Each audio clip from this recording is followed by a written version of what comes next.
Can the Arizona Cardinals save some face after the embarrassing loss last week to Seattle, or will Christian McCaffrey run roughshod and embarrass them once again? Let's discuss.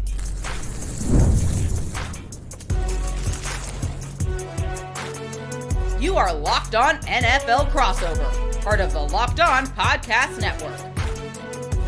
Your team every day. Thursday, Alex Clancy, Locked On Cardinals, Eric Crocker, Locked On 49ers. Thank you for making Crossover Thursday your first listen. Man, if you guys didn't know, Locked On is now the #1 podcast platform on the planet, and probably other planets too. Sources tell me probably other planets also.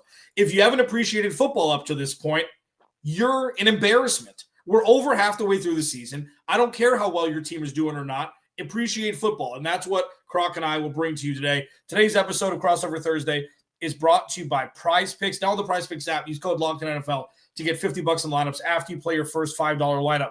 We're going to do the normal rundown. We'll do keys to victory last. We'll do most important matchups in the second segment. Biggest storylines here. Eric Crocker has been talking so much about Christian McCaffrey and his love for him, he lost his damn voice. So bear with us. It's going to be good, and we're going to talk a lot about Christian McCaffrey. Start there, Croc. 90% of this offense is mapped around him at this point? Yeah, I think that was a scary thing heading into the season. Christian McCaffrey, we all know, pivotal piece in the 49ers offense. But, man, he's been having trouble holding up a little bit, almost like my voice right now. Heading into the season, calf injuries stemming from his Achilles injuries that he dealt with most of last season that held him out of a lot of last season. And now you look at CMC, he's been one of the most productive players in the NFL. And when you look at the 49ers, all the injuries that they have had, you kind of wonder, I hope Christian McCaffrey's not next, because he has been a pivotal piece. And not just the rushing game, but their passing game as well, leading the 49ers in receiving to this game. Yeah, and I talked about that on my show yesterday. I'm like, he scares me far more as a receiver than as a rusher at this point in his career. Sure, he can get to his spots. He's not the explosive guy he was 5 years ago, but utilizing him in space is something that's always been a huge issue for opposing defenses, because he's a weird skill set. He's not a guy that is a big receiver. He's not a tight end. He's a stocky running back who is so good running routes and stuff. It's something that it makes whoever quarterback it is, their job so much easier. Yeah, I think he's done a terrific job really helping to this point. It's been Mac Jones, right? Mac Jones, a guy, he's not throwing the ball downfield, throwing all these bombs. A lot of checkdowns, a lot of underneath throws. I say checkdowns. I think they're kind of a little bit more designed checkdowns. This isn't an offense that pushes the ball downfield a lot, but he's definitely looking for Christian McCaffrey consistently to help him stay ahead of the sticks and keep the chains moving. Yeah, and it's interesting.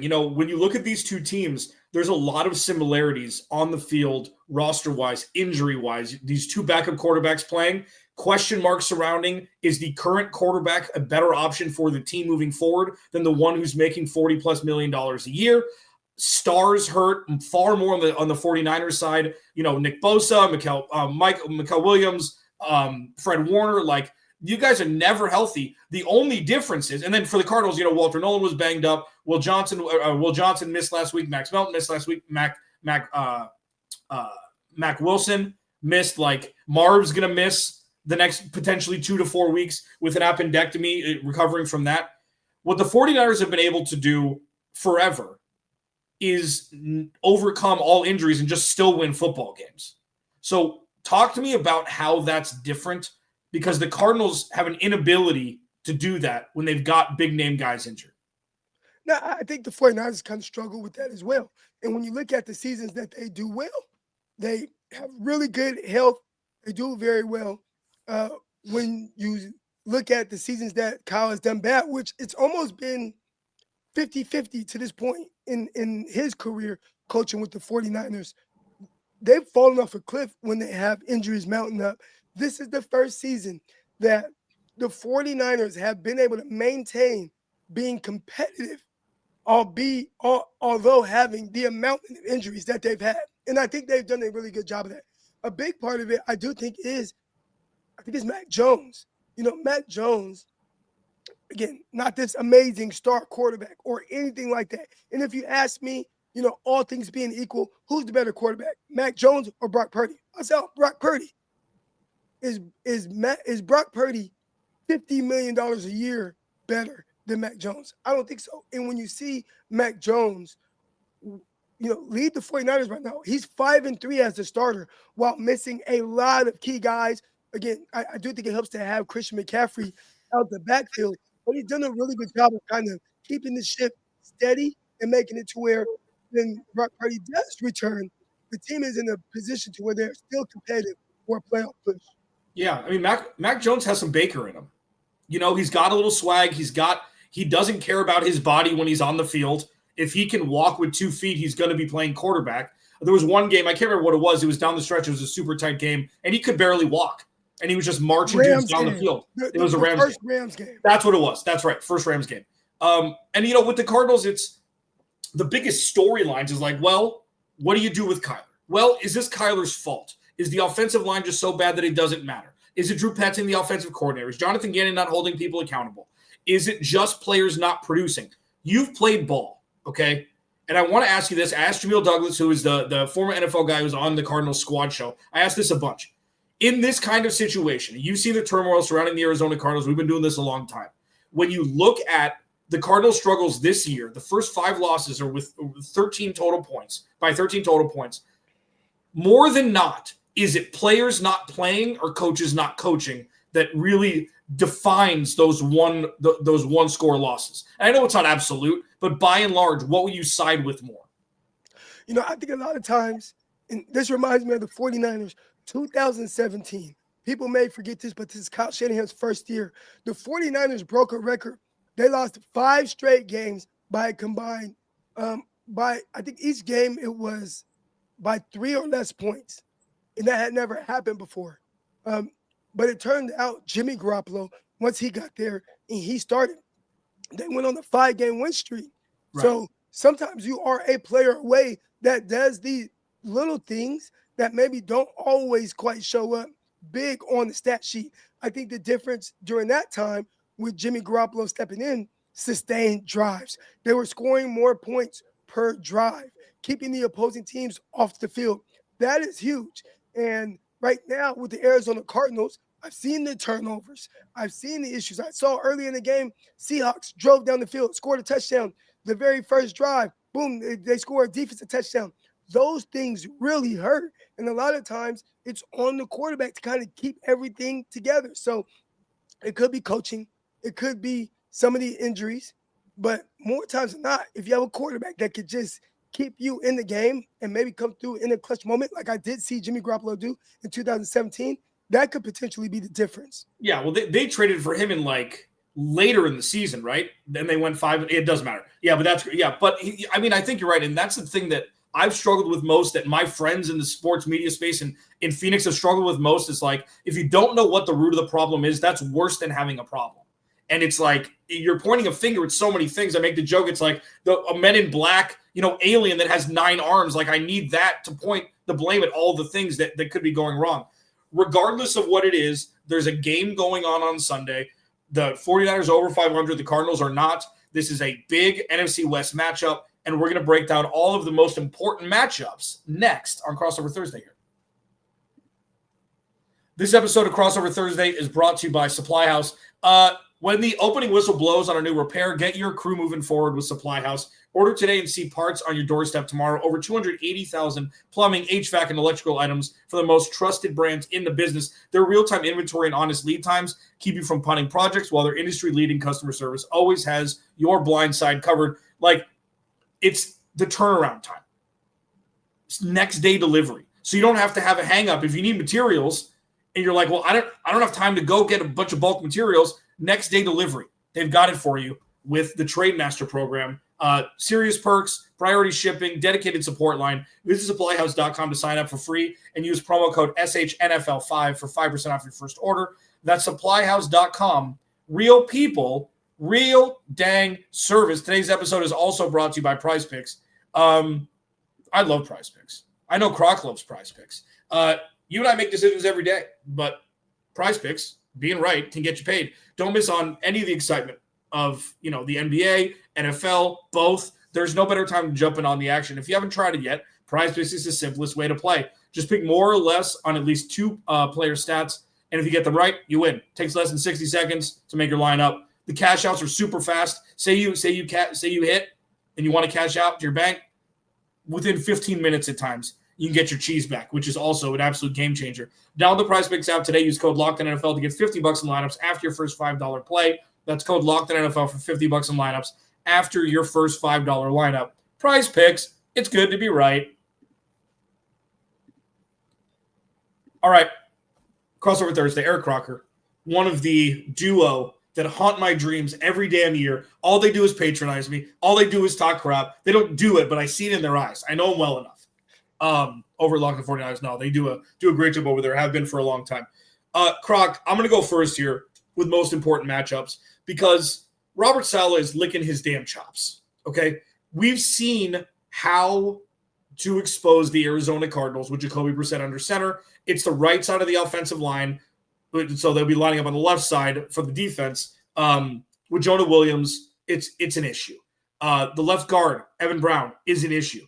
So I have a feeling that the biggest matchup for me, the biggest concern, in fact, with that is whatever semblance of a pass rush, if it's you on the edge at this point because everybody's hurt, like I don't care what it is, Robert Saleh is going to absolutely expose the right side of the offensive line for the Arizona Cardinals again, and that is going to keep me up at night until game time. That's the biggest one for me. I think at this point, it may have to be me or you, Alex. The 49ers are struggling to, one, keep guys healthy, keep them on the field. But two, they haven't had any productive pass rushers. You got to remember, Arizona Cardinal fans, Nick Bosa, done. Then Michael Williams, first-round pick, wasn't much of a pass rusher to begin with. We knew there would be some kind of transition for him, learning how to pass rush, but he was stout versus the run. He's gone. You know what I'm saying? Now, we'll see what Bryce Huff does. He's a guy that can be good coming off the edge, but he's been in and out. What is it going to look like with him coming back from injury? The 49ers have struggled to have any type of consistency with being able to get pressure on opposing quarterbacks. The days that I think a lot of people think of, 49ers, pass rush, those days are behind them right now. They were going to struggle with pass rush having Nick Bosa. You take Nick Bosa away, Michael Williams away, we'll see what Huff is. The 49ers are struggling to generate any pass rush. And I think it was very evident for anybody who watched the Rams game last week. Matthew Stafford was back there. It was almost like he was dropping back, reading coverages, reading the newspaper, having a little picnic, eating a sandwich, and then making throws to Devontae Adams while he was still out there. It was easy for Matthew Stafford for the whole game. The 49ers are going to have to figure out, are they going to blitz a little bit more? How are they going to generate pressure? Because it's not coming from the front four. It's interesting. Yeah. I mean, it's it'll be interesting to see because the Rams have a better offensive line than the Cardinals do for the most part. I mean, Paris Johnson Jr. is going to be the Trent Williams for the Cardinals for the next 10 years. I'm not saying he's going to reach that level, but he's the guy. He ranks 6th out of all left tackles this year in all of the important metrics. Christian McCaffrey, is he 30 targets, rushes, or pass targets? Like, is that the number that they're really sitting on at this point? Like, is it that many? It's a lot. I mean, if you told me right now, Christian McCaffrey touches the ball 28 times this game, I would not be surprised. And that's been consistent with his usage all season long. I think the Texans limited his touches, maybe had about 8 carries. Really so I don't have the stats up in front of me. Yeah. Didn't have a ton of catches. That was probably his least productive game all season. But outside of that, he's gotten a lot of touches and targets. In the passing game, just last week, 10 targets through the air. So he's the guy that they're leaning on. Now, will that look a little different with, Brock Purdy potentially coming back? We'll see. Right now, they're trying to see, can he have 3 aggressive practices in a row? If so, you'll see him on the field. Will he continue to target Christian McCaffrey at the same rate as Mac Jones? If he's smart, he will, because that's your best weapon right now offensively. But he's had a lot of touches, and we all wonder how long can he hold up with it. But the 49ers kind of need that right now to win these football games. Yeah, for sure. I mean, and on the flip side for the Cardinals offense, something that should terrify Robert Saleh is Trey McBride, who's cementing himself as maybe the best tight. I think tight ends are only as great, elite as the targets that they get. It's like you can go like George Kittle is, I think that he still has the crown for this moment as the best tight end in football. Okay. It was Kelsey. It was him back and forth. And now Trey McBride is the next one. I know Tucker Kraft is there. Trey McBride is always open. Okay. Trey McBride is always open. No Marvin Harrison Jr. for sure on Sunday. He will get, and this is not, I'm not laughing. He will get 20 targets on Sunday. Like, this is not something that Jacoby Brissett is shy about. You look at all the metrics, you look at all those graphs to make everybody look smart because all the smart people do them for you. And then you see, oh, where's our player? Where's the Arizona Cardinals logo? Trey McBride, above expected numbers, meteorically just blows everybody out of the water the last few weeks. So he is going to be the focal point. He will be the first option and the second option for this pass attack. And Jacoby Brissett is going to throw the ball to him, most likely 20 times. It's going to be like a laugher, like Joe Flacco did with Jamar Chase on that game that broke the scale. So it'll be fascinating to see. I'm curious, what is Ricky Pearsall with him practicing and trending upwards of playing like? What does he add as an element? Like, I know that he's going to be the best receiver on the field for them if he's healthy, but does it matter? Like, is it mostly CMC and George Kittle? And then Pearsall could break your hearts with a deep ball once or twice? Well, I think it has had to be CMC and George Kittle. And you're hoping that with Pearsall coming back, he can alleviate some of the pressure that's being put on the other guys. Pearsall is terrific in his offense, understands exactly where he's supposed to be, play in and play out. I think the 49ers will be extremely pleased to have him on the field, especially if it's Brock Purdy throwing to him. Yeah. No, that's true. I mean, that's a good point. Because, Purdy does throw a nice deep ball. Ricky Pearsall reminds me of, just in his couple instances, like he reminds me of Michael Wilson a little bit. Yeah, I think he has a higher upside. Michael Wilson is going to be wide receiver one de facto with Marv on the shelf. But Ricky Pearsall is great against the sidelines, and he's great in contested catches. And we saw it against the Cardinals. It's what he's done is what he did in Florida. Like, the dude's an acrobat. And it's crazy when you're running down the sidelines and you play DB, like you have these contested catches. You're like, how the hell did you come down with that and get your feet in? Like, Ricky Pearsall is one of the wizards like that. And Michael Wilson is also. And like, it's going to be fascinating to see kind of the transference of target share, one with a player coming back in Ricky Pearsall and with the Cardinals removing Marv to see where those targets are allocated. Because I feel like this is not going to be a grounded out game. I think there's going to be more points scored than people expect. Put your Nostradamus hat on here quickly. Do you think that it is Brock Purdy on Sunday? Like, if you had to guess, this is the closest he's been. I think the 49ers have taken all precautions to making sure he's as healthy as he could be heading into a football game. They tried to rush him out there against the Jacksonville Jaguars. That did not work out for the better. Not only did they lose the game, it set him back, because he kind of came back a little premature. Yeah. So they've taken their time. They've given Mac Jones a ton of time out there. Maybe I've rode this Mac Jones train as far as they could ride it. Now it's Brock Purdy's turn to kind of put the 49ers over the hump. Hopefully. I think that's what they're hoping. And I do believe that it'll be Brock Purdy come Sunday afternoon. Okay. Yeah. I mean, because for me, and we'll pivot to the keys to victory here in a second. Like, for me, it doesn't matter. It's Kyle Shanahan's offense and a guy who can execute it. Like, it doesn't. It's close enough to me where, sure, maybe Brock Purdy's a little better quarterback. Like, in a vacuum, Mac Jones has the swagger that maybe Brock doesn't in certain respects, where he would run through a linebacker and get abused for it, but still do it. He's got that dumb confidence, which is great. I mean, but it's close enough to where it's not Jacoby Brissett or Kyler Murray. The skill set's close enough where it doesn't really matter for the game plan for the Cardinals. So it'll be fascinating to see, like, keys to victory here. Yes, spoiler alert, turnover battle is going to be the first one. You don't know all the other two, though, and we'll talk about those next on Crossover Thursday.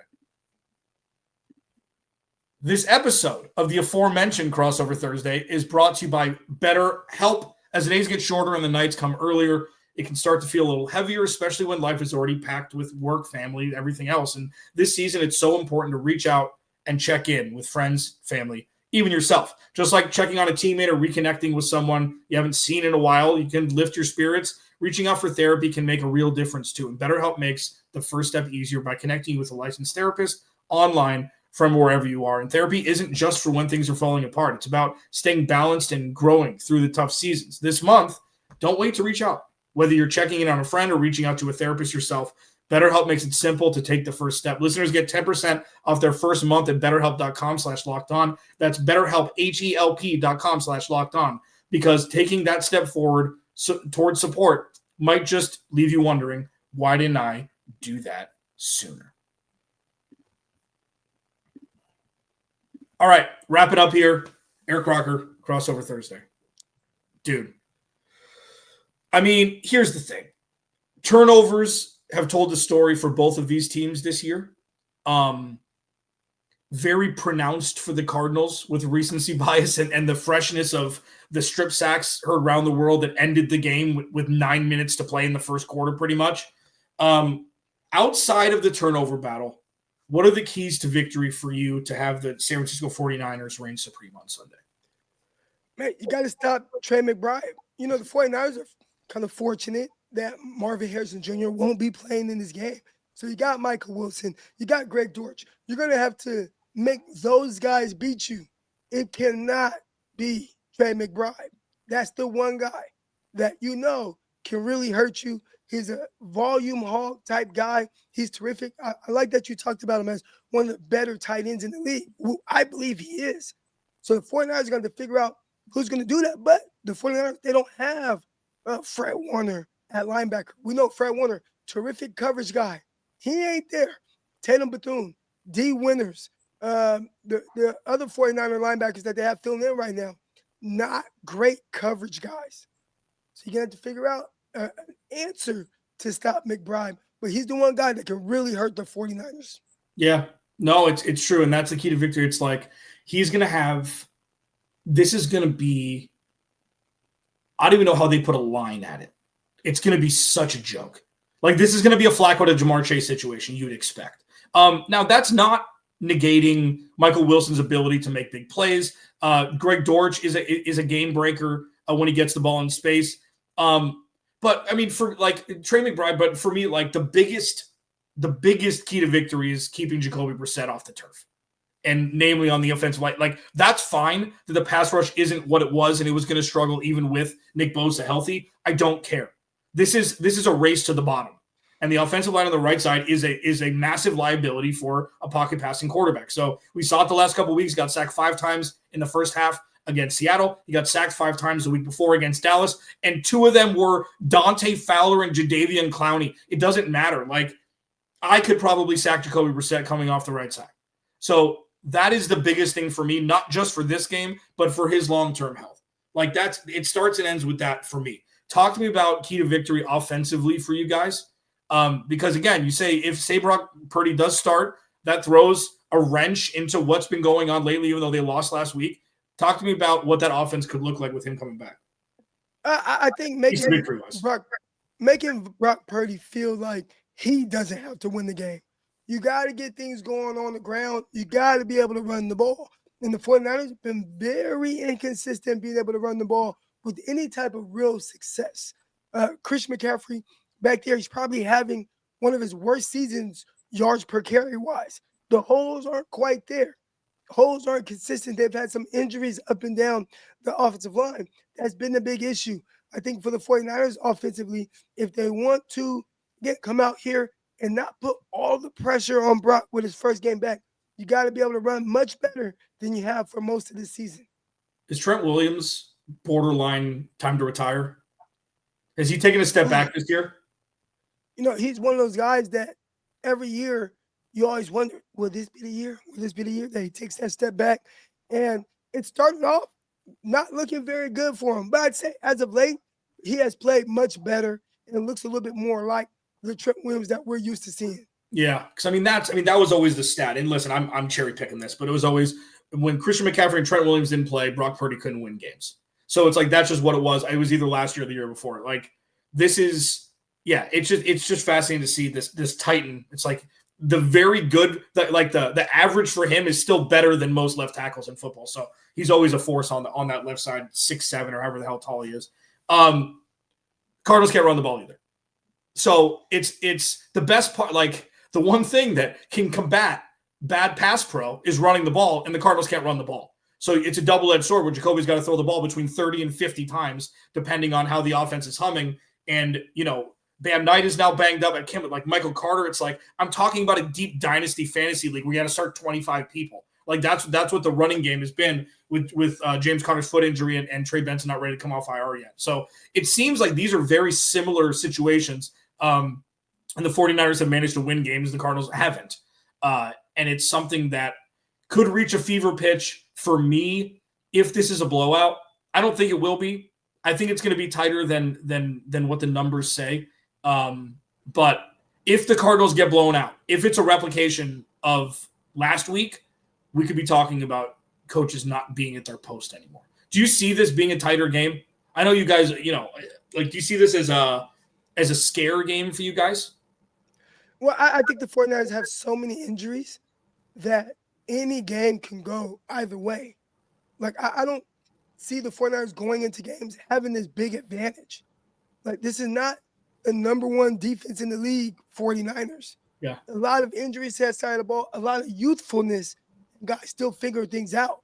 So I think, between the youthfulness, between not really having a sustained run game, this game should be a very good game and a lot closer than I think most people think. Yeah, no, I agree with that. And, a lot of this is going to fringe upon the secondary guys too. Like Garrett Williams is back healthy, but Will Johnson didn't play last week. Max Melton didn't play last week. It's still TBD when we're recording this show. So the secondary could look very different. It could look extremely healthy, or it could be down their second and third corner like they were last week. So a lot's predicated upon injury for both of these teams. Lot's predicated upon quarterback play, whether it's going to be Purdy or the backup, and then Jacoby Brissett. So it's going to be a fascinating NFC West matchup. I apologize that some of you are going to have to watch this on regular TV instead of the Rams and the Rams and Seahawks like everybody else is going to watch in that slate. But for Eric Crocker, I'm Alex Clancy. We'll talk to you on our respective podcasts tomorrow. Yep, there it is.